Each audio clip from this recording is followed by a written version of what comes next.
I'm turned up, all the way turned up. I'm turned up, all the way turned up. I'm turned up, all the way turned up. Come to VIP, you see me getting turned up. I'm turned up, all the way turned up. I'm turned up, all the way turned up. I'm turned up, all the way turned up. Yo, I keep it real, you keep it basic. Stronger than I look is the only time I fake it. Workout plan, nah man, you couldn't take it. Welcome back to Beyond the Journal with Lawrence and Erin. Say hi, Erin. Wow, we went back there? Come on, I thought we were past that. Are you going to say hi? No, no, not if you told me to. All I'm right. good over here. Well, the people say hi to you. Oh, that's so nice. Still nothing. How would you know? Wow. Anyway, well, we're right back in it. Yeah. Welcome back to the studio. Thank you very much. I hope you're ready for today. I thought I was until that. I brought my A game, though. And as I told you before the show, the A is for already. Yeah, okay. Well, prove it. Let's see it. Let's start with you. How are you today? How have you been? Great, thanks. How are you? I'm not done. How's the pandemic treating you? Oh, that fine. Good. All right. How about you? Oh, okay. Everything's What? okay. What's the next I'm saying, parenting is going okay in the No, pandemic. not at all. Okay. 'Cause- Not even for a second. All right. Parents out there. This week has been an absolute nightmare. We've hit a wall. We've hit a massive wall. Ditto. The remote learning is not working at this point at all. Ditto. No one cares. No one wants to work.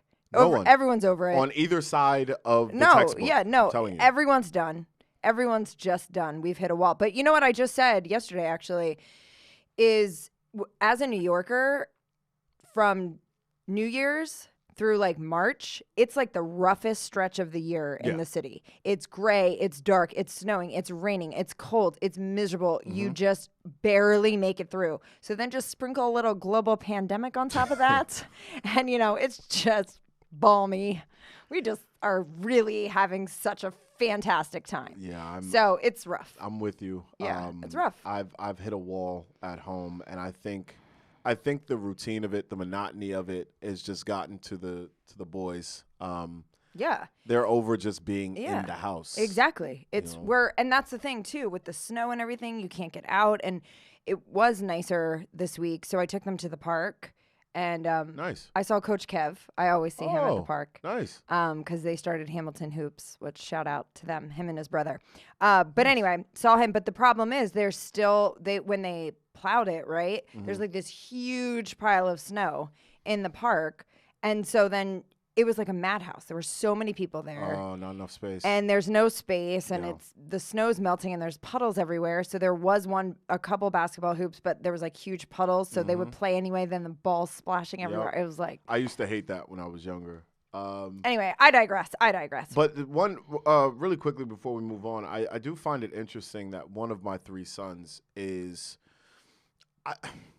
I feel as though he's apprehensive about rejoining the open world. Oh, both of mine are. I asked him, I said, they're going to be opening up the city pretty soon.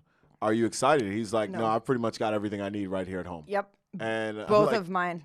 You're 11, dude. You've got so much life to see and witness. And they're not interested. No. I mean, Connor doesn't leave the house. I can at least get Dylan to basketball practices, but that's really all we do. We don't go anywhere. We don't do anything. So, except for basketball. So, the fact, they don't want to go back to school. They're like, we're good like this. We're going to stay. And I was like, oh, you are. Oh, no, you're not. No. Sorry, you're going back to school. I posted that. I'm sorry. No, go ahead. I posted that recently. It's time for them to go. They have to go. And it's not just because of their development, it's because of our interactions as well. They need to get out of the house so they can appreciate what goes on in the house more. Yeah, absolutely. And also, when we were talking about the show the other day on the phone, literally every 4 minutes, someone is in my face. And it's almost, they've also regressed a lot. They can't, stuff that they would do on their own without even asking for help before, when I almost sometimes wish they would ask for help. Now, it's like, I'm really thirsty. Yeah. I'm like, get a glass of water. No, can you get it for me? Yep. Can you? How am I supposed to do? Is this how I hold the broom? Are you kidding me? It's like everything, and they're always on top of me, and I'm like, oh my gosh, I think I need to go to school. You so need to you go know back what? to I'll school. go to school. Y'all Word. stay home because I'm done. I'm done. I'm I hear done. it. I'm But done. the good news is the gyms seem to be opening back up. Yeah. Right? The vaccines are going around. Yes. Looks like this is the end. We're nearing the end. Knock on some sort of wood, something. That's linoleum, it looks like. No, this is covered underneath. Okay. Yeah. I'll take your word for it. So what are we going to do as parents then? Are we comfortable taking the risk because the gyms are opening up and the vaccines are going around? Can we start sending them to school? Can we start sending them to tournaments and stuff? I think we have to. I mean, tournaments are one thing that's especially out of town that you have to decide what you want to do, with your family and your personal life. But I think as much as I was so hesitant at first, this is literally our new normal. Like, this is not going anywhere regardless of a vaccine. It's not going anywhere. Just like the flu never went anywhere. You just get more, you build up immunities to it and things like that. I don't think the masks are going anywhere anytime soon. Like, this is life now. So we felt it out, whatever, but now we have to kind of we have to start finding ways to live again because we can't just stop living. So we have to start to find ways to live again. And yeah, I mean, you have to be cautious. Wear your mask, wash your hands, do all the things. How cautious though? Are you asking your kid to get a COVID test after every play date, after every day in school, after every tournament? Are you asking that other kids get COVID tests? Are you asking that kids be vaccinated before they're around your kid? Like, how safe is safe now? Yeah, no, that's a personal choice. I mean, that's something you obviously have to discuss as a family. But no, I think, New York City public schools are doing random COVID testing if you're in school. The problem is with in school, even now I was going to try to fight to get Dylan back in school because I've had him remote. But middle school right now just went back to school. They've been out since November. Right. And they're going one day a week. They're doing Mondays and Tuesdays remote for everybody. And then cohort A, B, or C is Wednesday, Thursday, Friday. So they're going one day a week. Why? Why am I sending him for one day a week? That's just more torture for me than it is for anything else. Yeah. So I'm like, yeah, no, we're not going to do that. And we just got an email today, actually, right before I got here. I got it that there's absolutely no possibility of opening 5 days a week because there's not enough staff. Wow. And even when you do go that one day, and this was really fun, even though you go that day, he sits in a classroom and his teacher's teaching from home. So he's watching the teacher on the screen. I almost spit out my water. So why am I sending him to school I for almost that? spit out my To water. then be randomly COVID tested to go sit in a room and watch the same screen he could be watching at home and putting us all at risk? Nah, I'm good. So no, he won't be going back to school till September, obviously. But actually, also today announced Carranza, the chancellor, Board of Ed, stepped down. So there'll be a new chancellor, which is really good news. They should hire me. So I'll get this whole city into shape. Okay. Whip them into shape, baby. Okay, I don't know about all that, but anyway. So you have to decide as far as what you're doing personally. But here's the thing. I don't trust people because I heard this whole crazy story and it was in the news, but this family took their daughter, New York City, took their daughter to a soccer game, let her play. She wasn't feeling well. Let her play. Afterwards, she ended up testing positive for COVID and got a ton of people sick. But they didn't keep her home because they're like, she's fine. Yikes. And so then it spread. And so it's that kind of thing. Like, I don't really trust people. So I have to be, if I'm allowing him to do things, I have to think that through proactively to protect us. And then on the other side of it too, because I don't want the guilt of getting other people sick. I mean, obviously it would not be intentional, but I don't want to carry that as much as I agree with you. I had a possible. scare, I think it was either last week or the week before last, and I was feeling symptoms.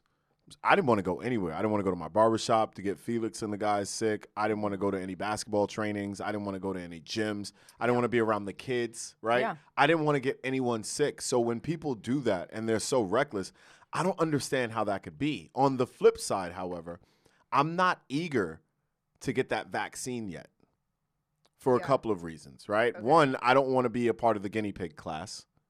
Right? Yeah. I don't know, those of you who know the history of vaccines and testing, it's typically done on lower class people so they can see how the effects affect them first, and then they roll it out.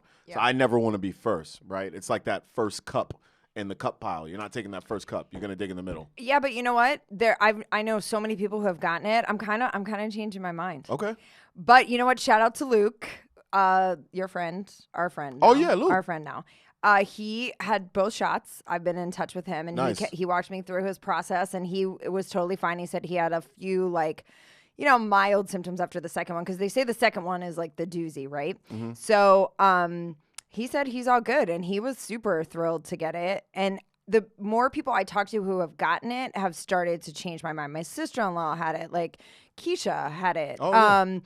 CK signed up to get it in a couple weeks. He's going to get it. Like, but there's just been a lot of people that I've talked to. I have friends who have done it, whatever. And so the more that I hear about it, and listen, I still have a lot of skepticism about it. I don't know how you develop a vaccine that quickly with something you supposedly have never seen before. So I don't know, but I'm coming around to it because, again, I think I'm just starting to accept, like, this is somewhat of our new normal. I don't know, but I get the whole guinea pig thing because I've been in that camp with you for so long. I'm just saying I'm becoming a little more open-minded. No, I'm with you. I've been watching.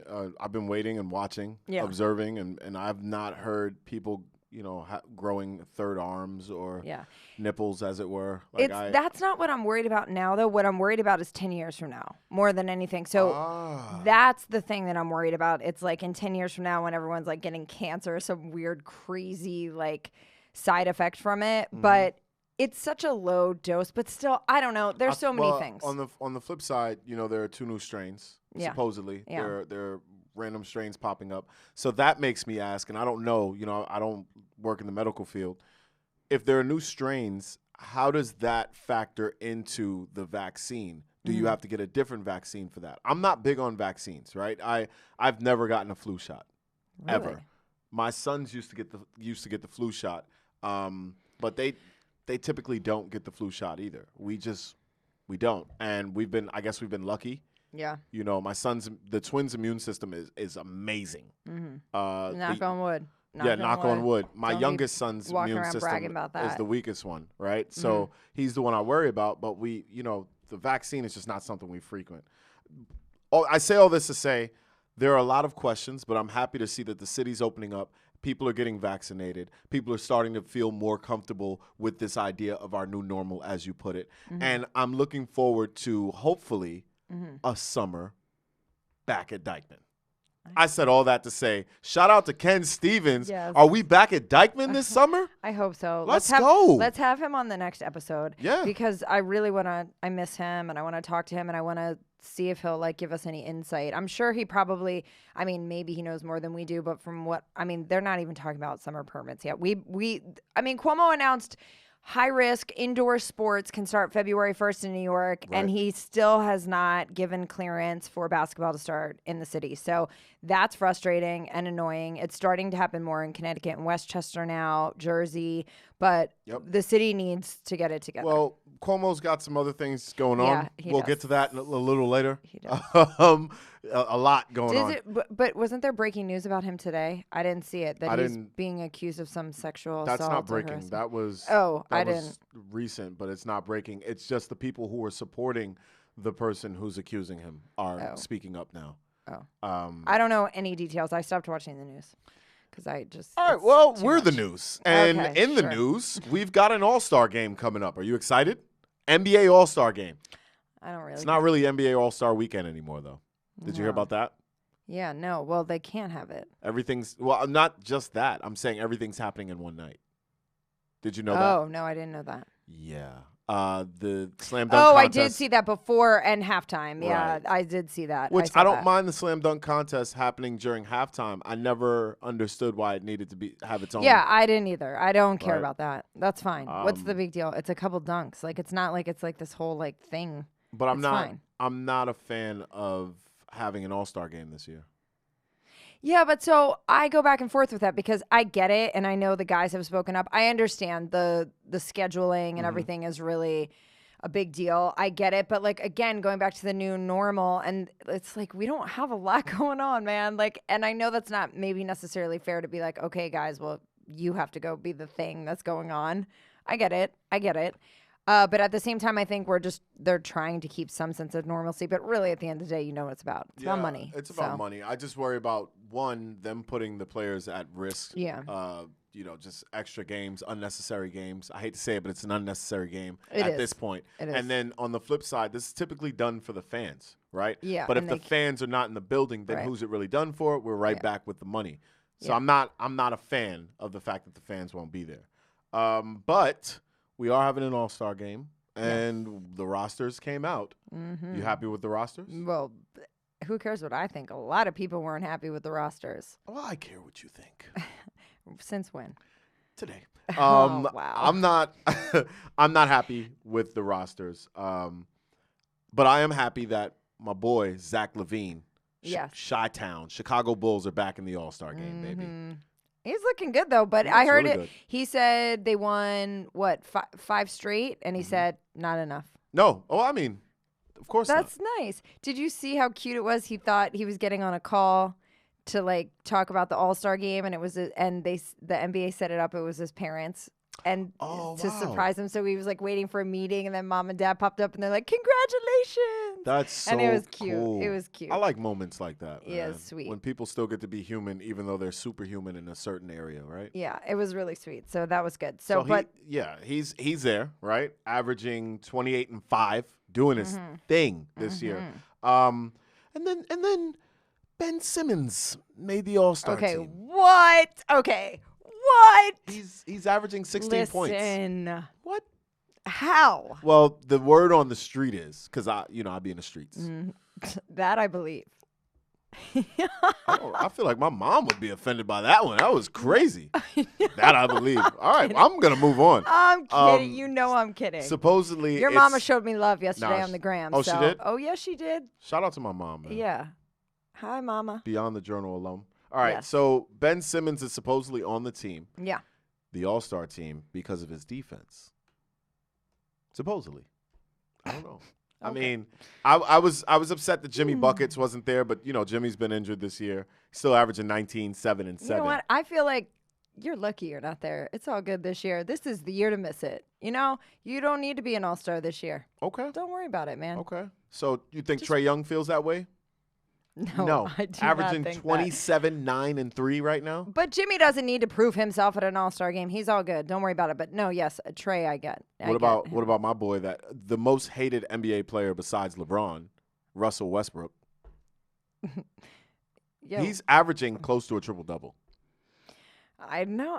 There's no explanation for this. This is ridiculous. There's no explanation. LeBron. So the big snub was. I'm sorry. Go ahead. Yeah. No. Go ahead. The biggest snub though was Devin Booker, Yeah. who did not make the All-Star team originally, but his teammate Chris Paul made the All-Star team.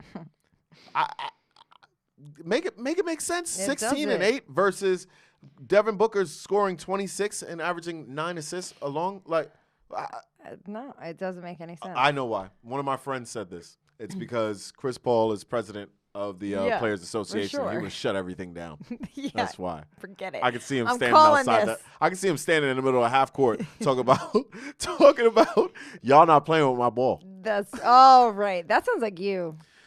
Yeah. So anyway, but the news is that DB is now replacing AD because AD is hurt, and I think it's very interesting that was called one after everybody lost their minds. But there was a certain somebody who made a tweet The big dog. about it, The king. and you know who runs the league. What'd he say? He said Devin Booker is the most disrespected player in our league. Simple as that. Simple and as that that. tweet was then followed up with, and the second most disrespected is Dame.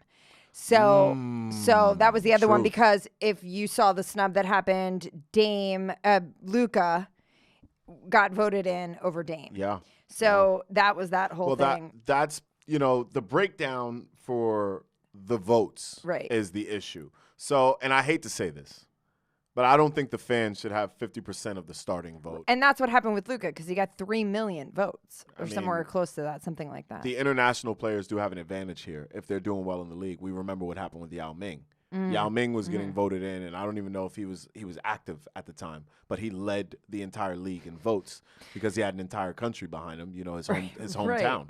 Right. Yeah.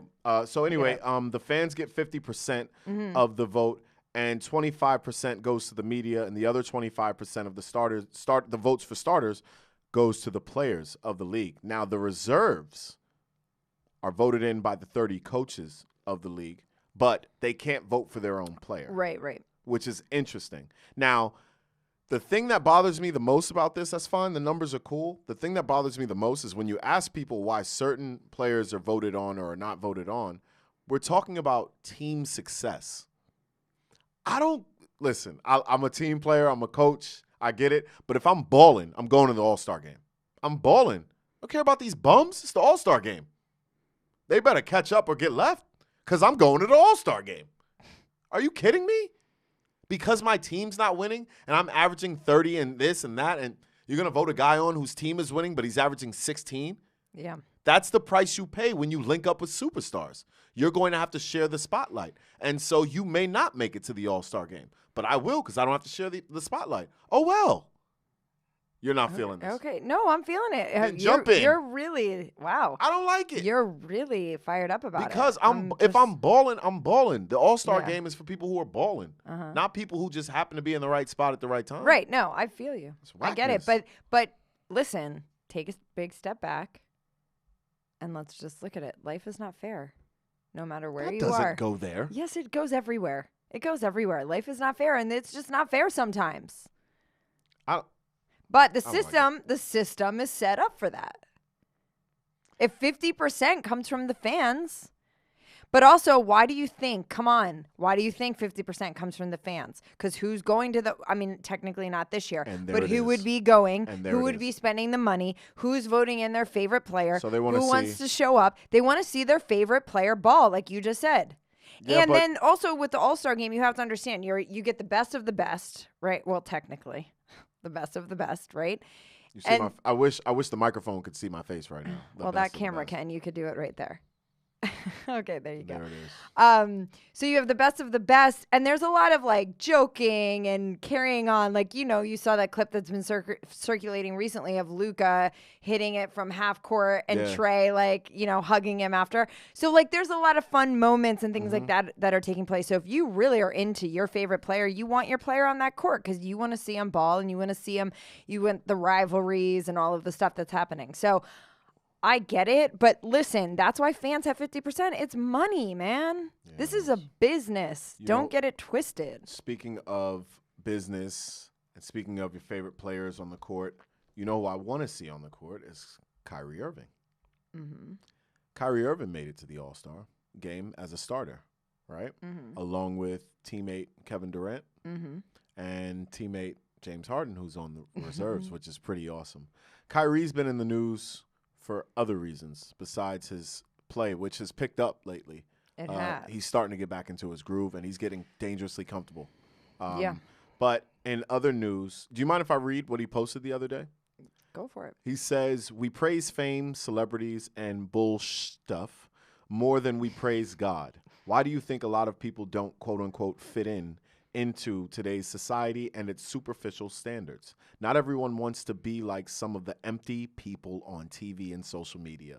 A lot of us would rather be waymakers and live with a purpose that will change our world for the better. God intended our world to be filled with love and truth." Wow, this is you. Did you write this?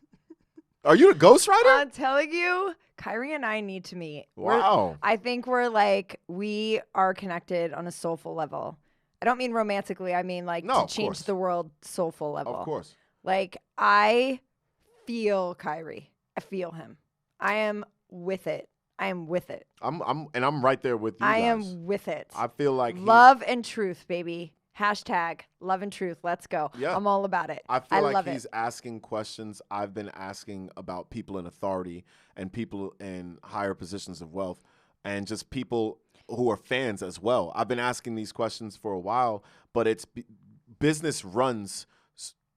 How do I put this? I always say this, right? The purpose of a system is to keep things going, right? And business is not a side effect, but one of the business running well is a goal of the system we live in today. Okay, Mm-hmm. so things move like. Status quo has to keep going. We don't have time to ask these questions. And now he's asking these questions on a large platform, right? So one has to ask the question, is this his platform to use, or is this the NBA's platform to use, and they have the right to censor him from saying certain things like this? No, it's his platform, but yeah, they could fine him. I mean, they can fine him. He is an employee of the NBA. So which yeah. I don't think a lot of the players are starting to agree with, because they're becoming their own enterprises, right? Of course, but it's right now. You still sign a contract. Exactly. So technically, yeah. But that doesn't, you have enough money, you can speak your mind. If you really feel and believe in it and you want to change something, you can do it. What he's saying here though is it's nothing that's, it's not going to get him in trouble, but I think that I am so happy that I hope the young kids are listening more than ever, because this is the other side effect of this remote learning quarantine nonsense that's going on, is like, the Fortnite TikTok brain that is consuming this generation is so scary to me. And where he says, like, not everybody wants to be popular in TV and social media, and they don't want to be empty. That's right. And superficial. Like, there's substance here. We have real things we can talk about. And his other post, which is not, you didn't put in the note, but it's a much longer post that we posted on the story. Right. But he kind of breaks down a bunch of different things. And it's just like, I hope people are listening. I hope people will pay attention. I know they just want, a lot of people are like, just shut up and play basketball, get back on the court. What are you doing? What's going on? Are you mentally well? Whatever. But I think he really is fighting an internal battle about wanting to show up because he loves the game and like get paid. But at the same time, his heart and soul are really in this fight and really want to make the world a better place. So, it's no secret I'm not, like, I respect the dude on the court, whatever. I'm not the hugest Kyrie fan, but like, the more he posts things like this and I'm following along and I'm seeing him sage the court and all those things, I'm like, you are speaking to my soul, homie. We got to connect. I love it. I don't think he's long for the NBA. I think so. he is due for his own platform. Yeah. And I think the NBA will be too limiting. You know what I think? You know where I think the next wave is going to come? I think when Bron retires, watch out. You think? Because we have D-Wade, Bron, Chris Paul, Kyrie, KD, all of them are getting up there, right? They're all good friends. They all have a lot of money.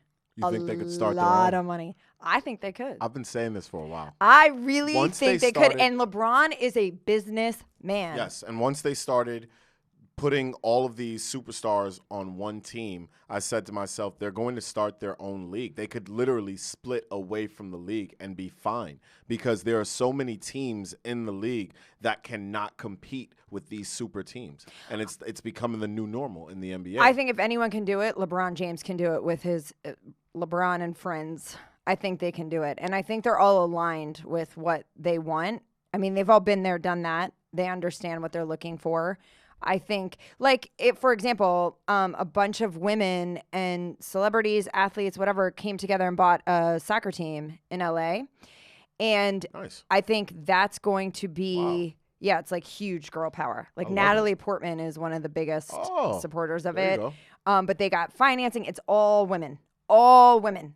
Abby Wambach, who I love, just all women. So they came together and bought this team, and they're going, the female management, everything. So they're like girl power all the way. So that's just like one step, and you're not even dealing with, and like Abby was saying, I'm a soccer player. We didn't even get paid a lot of money. So Bron has enough to do it. I think the thing about this is, for so long, people who are not in the upper class of society, people who are not mixed in with the businessmen of our capitalist culture, have been waiting for the government to create regulations that will make it a fair market for everyone else. And you throw in there this idea that capitalism is the only way, but capitalism has there's this guise with capitalism that it has to be an individual's pursuit to the top, right? And then anytime people decide to team up, starting to sound like socialism. starting to sound like communism. But No, that that's gonna actually, happen. what I keep trying to explain to people is capitalism is supposed to be a tool. It's not supposed to be a culture as it has become. Yeah. And so capitalism, socialism, communism, they can all exist within the same place. They can all coexist. That's not the problem. The problem was always that other countries used socialism first and communism first, and people thought it was always like a dichotomy. It was an either-or thing. And Yeah. it's not an either-or thing. And the only way to compete with these people who have such a strong hold on the industries that exist in our capitalist culture is to join with others and to create a force through grouping, right? Yeah. And so to see the ladies do that, and Power to think in numbers. and then to think if the NBA players retire and then do that, that then sends the message down that, hey, this idea that we have wrapped around socialism and communism, it's so old-fashioned and obsolete. And to tell you the truth, this has been the road to competitive success for all of those who are already in, and we've just never taken that road because it's been criminalized. Yeah. Or a lot of times that does happen, but there's one face and everybody else is silent partners, so Yep. you don't even realize it's happening. But the cool, just totally random, but I have to throw this in because one, I love her and I love the whole concept of it. Serena Williams is also an investor in the team, and Nice. she actually bought also a percentage of the team in her daughter's name. Oh. So her daughter is part love owner it. as well, and she's like 2 or 3. No, 3 or 4. she's I don't yeah. know. Yeah, but she's a toddler, whatever. I love But it. that's amazing. Like, that's amazing. It's amazing. So it's just like females stepping in and getting it done and making it happen. And I really, truly think, trust me, he started a school. He's done everything. It just feels like that's next. Yes. And I think if the league is smart, they're going to get ahead of it and they're going to cater. They're going to try. They let's work need together, to start. guys. Yeah, they need to start courting him a bit That's- because I do feel like his power is quite large. That's typically how big business works, though. Yeah. They go out and they seek the talent that would become the competition, and they join Buy 'em. teams and join forces, which is why it's so ironic that the idea of grouping up and competing has been criminalized because that has been the wave for so long. But I'm not so sure that LeBron and Friends, that's the LeBron name. and Friends. LeBron and Friends. I'm not so sure that they're going to be so interested in negotiating. They would have to really make some changes and meet some demands that I don't know that they would be so willing to do. But you know what? They may have no choice. Yeah. Because when that type of money and power, see, here's the one thing the league doesn't have. They don't have that star power, right? Right. They have the star power because they bought them via contracts, right? But if they decide to step out, people are following their favorite players. They're not following the league. They're following the league because their players play there. Right, and this is and what the point you bring up that's so important is this is different from a regular work environment. A regular work environment, I can replace you. You can't replace LeBron James. No, you cannot replace. You LeBron can't James. replace Morant, Chris Paul, Devin Booker. Yeah. These are one of ones. Yeah. Right? But that's the thing, too. It's going to have to be something he jumps on sooner rather than later. I don't know that I can't see the future, so who knows? But I feel like this is a serious power group that would be able to really lay the foundation for something to come. I feel like they have everything going for them. They have popularity. They have money. They have political views. They speak their mind. They want equality and justice. They, all of those things. It just seems to be like all the stars are aligning. Agreed. So if anyone, we need to pass this on to them. I'm sure this is already in the works by far. I'm sure they're quite smart. So They were using the bubble it's for happening. it to talk to the Yeah. younger guys, and I hope that continues. Right. So anyway, I vote spread the for- word. Spread the word. Yeah, I vote- LeBron and Friends. Oh, Sorry. LeBron. I don't know if we're spreading. That's where we're spreading. LeBron and friends. No, the whole concept behind LeBron and Friends. You know what? All right. You know what? Let's see. Well, Don't let's, jump on my parade, please. Let's Do you want to stay on the topic of LeBron, or do you want to talk about Meek Mill? No, we can. I mean, it's fine. I thought the line was whack, by the way. I thought It was- is. it It's was whack. disrespectful, and I like. That's not why I thought it was whack. I just thought it was whack. As a writer, it wasn't that great. great. It wasn't that great of a line, and honestly, Vanessa's response was like, it was just like, this is beyond disrespectful.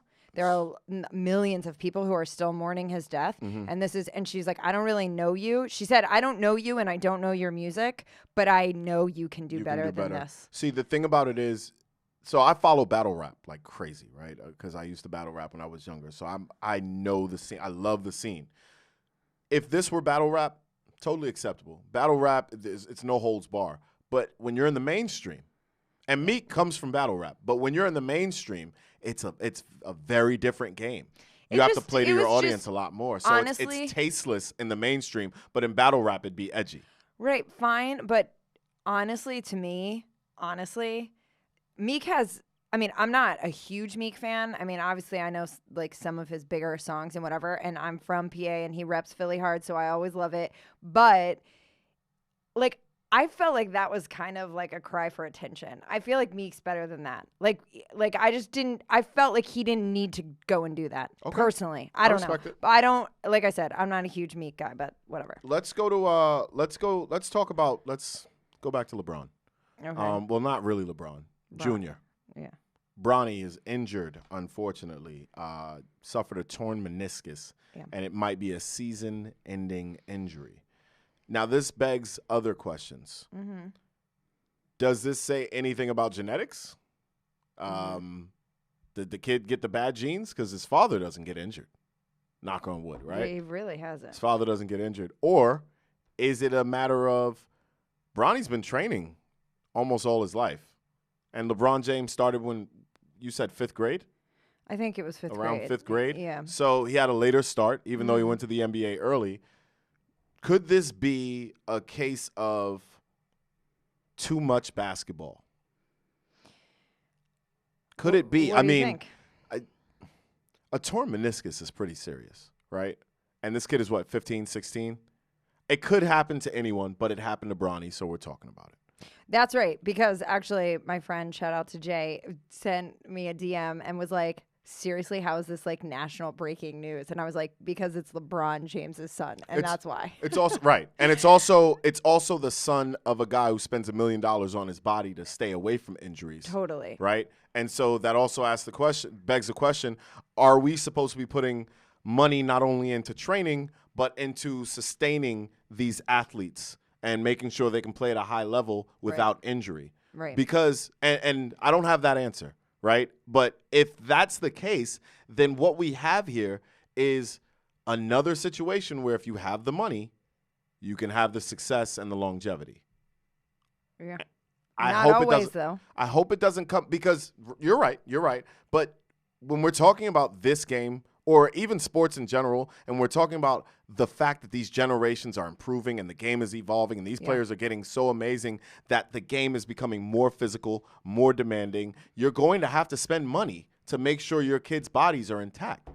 And that means you're running a risk of a kid going out there, if he doesn't have the money to take care of himself, he could ruin his whole career, could ruin his life, could have put all of his chips into one bag, and now that bag is crushed. I messed that metaphor up. I don't. That's all right. We get you. I feel what I feel you. I know what you're saying there, but I mean, listen. If Bronny gets hurt and never gets to play basketball again, Bronny's gonna be just fine. That's not the point. Bronny's gonna be just. That's fine. not the point, and I'm sure Bronny would agree that that's not the point. So I know. I mean, Bronny's even like part of a Fortnite clan now. So like Bronny's like in a professional Fortnite player. So Bronny's gonna be just fine. So let's but I get what I'm just saying. No, that I first understand. Of all. But yes, you're right. And this is incredibly interesting because listen, let's look at the New York City basketball community, right? Right. We know a lot of them. We see them. We know a lot of the programs, the trainers, the teams, everybody's out there, right? Community. Right. So look at how hard some of these kids are training at such a young age. Yes. Okay, so we're talking about 5, 6, 7 days a week, some of them. Yep. Multiple practices a day. Like, I mean, Magic Mel sometimes does 2 practices a day, one at 6 a.m., one at 6 p.m. Shout out to Hans the guard, who's at Riverside. Every time I go to that gym, He and his there? people are in there working. Yeah. I mean, it's no joke. Like, some of them are working around the clock here. So whose responsibility will it be as they get older to make sure they can continue playing on that level? Does that become part of your professionalism, that you have to take care of your body and stave off injury? 100%. So that's not the NBA's responsibility, nor is it your coach's then. It's your responsibility as a player? Yeah, no, at this age, I totally believe so. Do you want to play? Do you want to play in high school? Do you want to play in college or skip college and go right to elite, whatever, Right. whatever the rules may be, whatever it is? Do you want to play? Right. Well, then you damn well better take care of yourself. Wow. Because if you don't, there's just it's. So where's with the liability for the amount- NBA? With the amount of training that you're putting in, if you're not like, why do you think LeBron James spends $1 million on his body? But he has it to spend. Right, I get that, but listen, I'm not LeBron James, obviously, and I don't have the access to the things, but it's really, you don't need that much money. He needs that level because his body is taxed and he has a schedule he has to keep. Okay, but you can understand that the fact that the NBA does not assume liability in these cases, or does not have to assume does not have to assume responsibility. What happens is you go out there, you're their circus monkey, performing, and then you realize, I'm the damn show. I'm the whole show. I'm what they came to see. You're paying me money, yes, but if I get injured, I've got to take care of me, right? The problem with that is, you know the list of guys whose NBA careers ended early? I have a list. I wrote a list of guys. Listen, obviously we know Greg Oden, right? Everyone knows Greg Oden. T-Mac would have played longer. Grant Hill would have played longer. Brandon Roy, Brad Daugherty from the 80s and 90s. Jay Williams, Duke from the Bulls. Andrew Bynum, Allen Houston, who had that big contract. Danny Manning, Penny Hardaway. Are you kidding me? Yao Ming, Chris Bosh. The names go on. So then you run the risk of getting injured, but at the same time, you're damaging your own legacy, and the NBA has no concern, no responsibility, because they will replace you, because now you're no longer a one of one. You're a one of many who couldn't make it on this level physically, yet you were asked to give your all. And if you got injured, oh well, we'll dump you. Yeah. Am I wrong for not liking this? That's how they treated the slaves. You know that, right? Listen. I'm about to get crazy. Okay, relax. Sorry, America. Relax. Okay, I totally I understand what you're saying, but you got to stay focused on the fact that this is a business. One, you are signing the contract. You're showing up, and guess what? When you sign that contract and you show up, you know that if something happens, they say, "Oh, thanks so much. Next." It's just the nature of the beast. If you don't want to play there, you don't have to. Start your own league. And that's what they should do. So there you go. So that's what I'm saying. It is a system just like every other system around us. You either buy in or you go somewhere else. It's just how it works. I'm not saying I agree with it, but you have to understand they're there to make money. They don't care about Chris Bosh or Allen. I mean, they care while he's healthy and on the court because he's selling tickets. But then if something happens, they go, you know what? Oh, okay. We have somebody to replace you, because there's 1% of the players in the country who are making the NBA, and there's like 1 million who want to be there. But you do understand that they make it so that you have no option but to be completely loyal to a team that's not loyal to you, completely loyal to a league that's not loyal Welcome to to you. corporate America. There's no company that's loyal to you ever. You can show up every day in and out, give it your all, do everything you can for that company, and tomorrow they could fire you and never look back. It's just the way the systems are set up. It's an assumption of risk. You know what bothers me about that, though? It's like we talk about all these, greatest of all time, great players. There are some people I mentioned on this. Even Larry Bird's career ended early, right? So now your legacy gets affected as well. You don't have legacy insurance, right? We're not sitting here throwing T-Mac in the talk of greatest of all time, and he's one of the best scorers of all time. We're not throwing Allen Houston in there. He's one of the better shooters. Penny Hardaway. We don't get to talk about them We don't get to praise them. I don't even know if some of these guys made it to the Hall of Fame and they deserved it, right? And there's no legacy insurance you can buy on that. You're just done.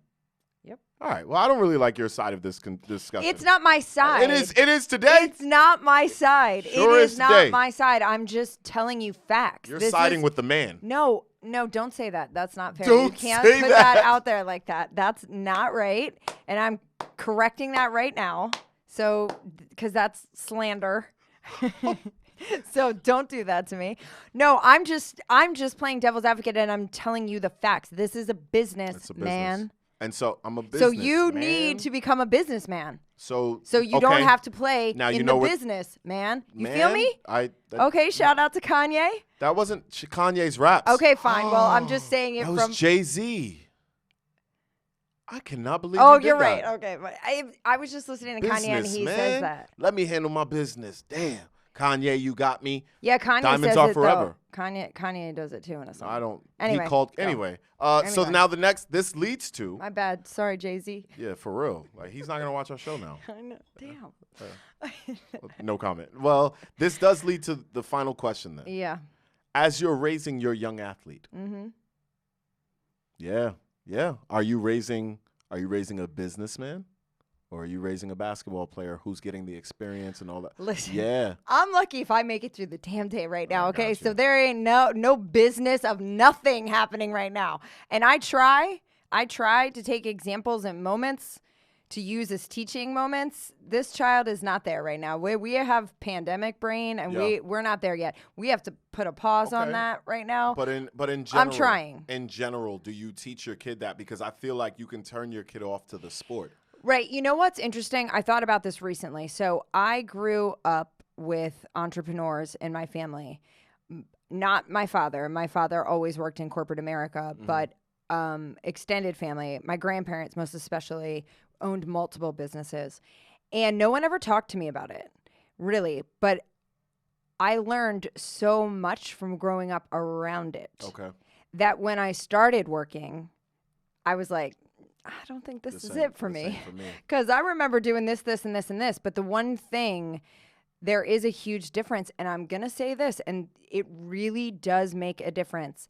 When you run your own business, you are everything from the janitor to the CEO. Yeah. I mean, I was a UPS and FedEx delivery person this past Christmas because their Christmas holiday season, whatever you celebrate, it was chaos. I mean, tears. I was in tears, exhausted, going to places to pick up shipments that were dropped, forgotten, lost, tracking them down, putting them by myself, loading them in my personal car, delivering them to clients, taking them to where they need. I'm telling you, it's not glamorous. There's a lot of junk that goes into this. So not everybody's cut out for that. Right. So but I think one of the things is showing them, not just always in their face, lecturing them, Showing them what? showing them how businesses work, introducing them to friends or family or people that you like. Even if you don't know someone like that, do you go to a mom and pop shop? Do you go to a restaurant that is owned by someone? So start a conversation. Okay. Let your child, agree like, with you. there are ways to do it without being in their face, because our kids are getting to the age now where, like, what we have to say it's Yeah. always like, yeah, whatever, dad. 'Cause Yeah, it's the whatever, same- mom. it's You the don't know same everything. As make up your bed, brush your teeth. Yeah, and then Check out these stocks. And then right? also now they're starting to believe their friends or influenced by their friends, and they're thinking they know better. The 12-year-olds who got together on FaceTime say think this all the they time. know better than we know, I say which this we all the did. time. We did that as kids. I did. get it. So I try to be understanding to that and go, well, that's a really interesting perspective. But did you think about this, and this? And they're like, oh, man, mom, you don't even, And I'm like, okay, whatever. So I think when you can show them or model it, it's far more effective than when you're in their face talking about it. Okay.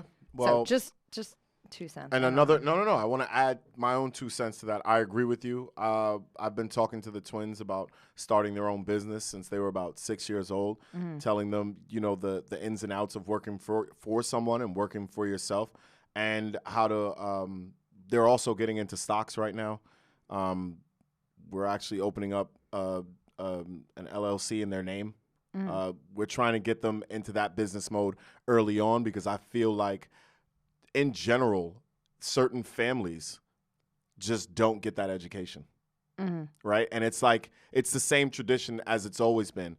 Certain ways to survive get passed on in exclusive groups, and other groups are on the outside looking in. And until we start with our children, nothing's going to change. So I think the change in the NBA, the same as the change in corporate, the change in the business model, I think all these changes should happen with the younger generations if we do it right and if we expose them to the real. Right. But you just also have to remember, exposure is everything, right? And Exactly. and education is everything, right? But that does not mean that they want to do that. So Right. as long as you're open to them, like being like, yeah, you know what, this just isn't for me. Like, I want to clock in and clock out and then focus on my own things. Whatever. I'm just saying, relax. You don't need to roll your eyes at me. I'm just saying, listen, I'm all for it. I want everyone to win. But like, not everybody can own a business, so you can't just focus on that. There has to be, you have to expose them to lots of different options and avenues. Because just because you were like, oh man, I wish I would have been a stockbroker, doesn't mean they're going to be, you know. School exposes them to working for other people. You know, that's the Yeah. exact. Oh, for sure. That's the exact reason public school was made, was to create people to work for. Right, but those upper echelon people. And that's why it's our responsibility to educate them on other options. Exactly. But I'm just saying, keep it broad, people. I'm just saying, because not everybody necessarily wants to own a business. There are other ways that you can go about it. You can even be an investor in a business. You're not involved in the day-to-day. That's true. But you invest, and you have equity in that company, and you're getting paid out, but you're not operating in the day-to-day because you're focused on something else. So you could clock in and clock out and be happy. What if you want to be a teacher? You can start changing the face of education because you want to be a teacher, but then you're taking that money on the side, you're hustling, doing something else, whatever you want to do, and you're investing in it, you're building equity. There are other ways to do it. That's what I'm saying. You know, it's not always there's sweat equity and then there's equity, right? So there's a difference. So I'm with you 100%. I fully agree. I'm just saying there's not just one option. Let's keep it broad and really truly give them like a 360 education, not just like finance. Now I'm with you. Yeah, give them a 360 education. Yeah, that's what I'm trying to say. sure. Because like I'm saying, like you don't have to actually be there day to day running the business. You can be bigger than that. Yes. Look at Jay-Z. He has a ton of different bits. Do you think he's in the office every day working for 20 different companies? No, he hires people to do that. Of course. But he sees the money come into the account. Right. I want to be that.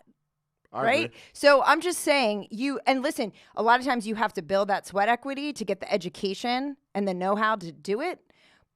I'm just saying, that's all I'm saying. It's just, I think we need to give them that 360 opportunity, expose them to as much as possible, because truly at the end of the day, and I'm sure, and I think you'll agree with me on this, is, you know, we're hopefully, if we're lucky, our children will be able to follow their passion and their heart. And if you're able to follow your passion and your heart, they say you don't work a day in your life, right? Right. So if we're able to give them that 360 education where they are able to understand investing and saving and building and growing, but also pair that and partner that with passion and love and joy and happiness, that's winning, man.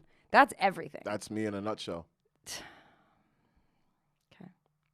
All right. Well, I felt like I was on a really good roll there. I was like going, and you just like, it's literally a balloon, and you took a pin and just went, psh. I actually feel like you described something theoretically, and I gave it to you in the physical form by sitting here. Okay, anyway, so I just want to throw this in because you forgot to bring it up before when you were talking about Kyrie. Should the NBA change the logo to feature Kobe? And I put it on the story, and I thought this was interesting. 57% said yes, and 43% said no.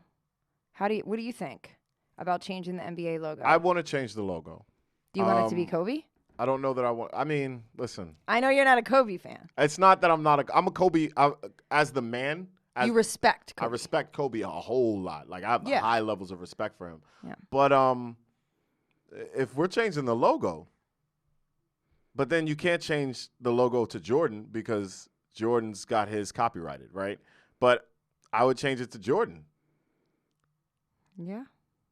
I think Jordan would probably. Actually, it's Jordan. Jordan would probably pick Jordan would himself. probably be like, I'm the greatest of all time. What are you talking and then when they said, but what about Kobe? And then I took it personally, right? Yeah, So I think any case you make for Kobe, you can make for Jordan, right? Yeah. But I'd like the idea of changing it. So I'm with changing it. I just don't know that Kobe is where we go with that. Yeah. If we do go with Kobe, though, I'm with it. I'm fine with that. That's fine. I don't mind it. I'm curious as to why people would want to keep it the same. That's where my question lies. And that's a question I've been asking about all traditions, right? What are we holding on to? Well, come on. Don't get me started here. People are afraid of change. They instantly take it personally. Everybody feels attacked And then I because took it's it all personally. they ever knew. And now all of a sudden you want to change. So why do we even need to change it? Then that starts a whole conversation. Then you have to educate, and people don't want to hear it. It's please stop, please. Ugh. Okay. No. You know what that was a loaded question. You know, It's definitely loaded. you know the answer to that question. People can't handle it. So I don't know. I don't see it being changed, though. I mean, the NBA hasn't even made a comment about it, so we don't even know. But I don't think that I don't know unless every single player does every single player want to change to Kobe? I don't think so. I don't think so. I think there are those who are apathetic. I think there are those who are traditionalists. And then I think there are those who are like, yeah, we should change it, right? And I think that split represents America as well in a lot of places. There are those who want to change. There are those who don't want to change. And then in the middle, you have the bulk who's like, whatever y'all do, we're cool with. I don't really care. Leave it the way it is or don't, whatever. And those people kill change. Yeah. They're the biggest killers of change. The ones who don't act, don't speak, don't think aloud, don't engage. We're running low on time, so I want to get to the whose kid is this section. And whose kid is this goes to our very own governor. Mr. Cuomo does the so Governor Cuomo's office leaked an audio of a Zoom meeting where a Cuomo employee admitted to hiding the numbers or juking the numbers about COVID deaths in the New York retirement homes. And there was an assemblyman, Mr. Kim, who decided that he was going to claim this was criminal behavior on the governor's behalf, and he did so out loud. And the governor decides he's going to make a personal phone call. Dumb. You don't do these types of things when you're in the spotlight. You said dumb. It's dumb because there's no such thing as personal when you're in the spotlight, which is part of what Kyrie is upset about, right? So an excerpt, and the name of the assemblyman is Ron Kim, by the way, who has been very vocal, which is also why I say this was dumb. Because if this guy's been so vocal about everything, including upholding the law, why would you call him personally? Did you think you were going? Okay, I'll just read the quotation. So an excerpt from the Post says, sorry. Nope, not reading that. Because that's not necessary. Okay, so I'll just read it. It says, in a recording obtained by the Post, top Cuomo aide Melissa DeRosa privately told Democratic lawmakers on February 10th that the administration withheld the number of residents who died in hospitals due to a fear that it would be used against them by federal prosecutors. Another quote from Ron Kim found on Fox News says, yes, Fox News, says, it's a pattern of his abusive behavior, speaking of Cuomo. It's also his abuse of power in his position, calling me at 8 o'clock while I was just getting ready to bathe my kids and my wife and berating me for 10 minutes, which seemed like 1 hour at the time, and putting my wife in shock for 2 hours, where she was literally crying and shaking. Just think about that terrorizing moment when the most powerful politician in the state, if not in the country, tells you that he will ruin you and ruin your livelihood. So we give Cuomo the whose kid is this, but I think I'm going to throw Ron Kim in there too. Really, bro? He threatened your livelihood because he said he told people he told you he was going to tell people that you were bad at your job, and you felt threatened, and your wife was upset, shaking for 2 hours over a 10-minute phone call. Get in the back of the bus with Cuomo, man. Whose kids are these? What are y'all doing? How old are we? I need y'all to grow up a little bit. I'm sorry. All right. No, I had I had to say it. But this is what our politics has amounted to. I know. This is ridiculous. We've got people dying, and what are we doing? I know. All right. I hear you. All right. So we've come to the end of the show. But before we get to the end of the show, we want to make sure you can keep up with us. All right? Check in beyond_the_journal on Instagram. Check in. We're always there. We're always posting. And we love to know what you think, not only about the show, but about the issues we post. Would you like to plug yourself? Do you want them to keep up with you personally? It's all on that page. You can keep up with me, though. Oh, Lord. LA boy _Racor, a.k.a. your favorite teacher's favorite teacher. You like that one? I made that. All right. How do you know that? Did you do a poll? Yeah, you didn't see. I posted it on the page. You voted? They voted for you? Yeah, I posted it on the page. But US the stories election? disappear. They disappear, so you can't see it now. No, you can save those in your highlights. I'm going to move on. So at the end of our show, we always like to end with a quote. It's my turn, and I typically write whatever I'm feeling at the time, and this is what I was feeling. Become a one of one. It can be lonely, but doesn't have to be lonely. It can also be the space you need to let yourself just be. Tune in next time to Beyond the Journal. It's a wrap. That was good.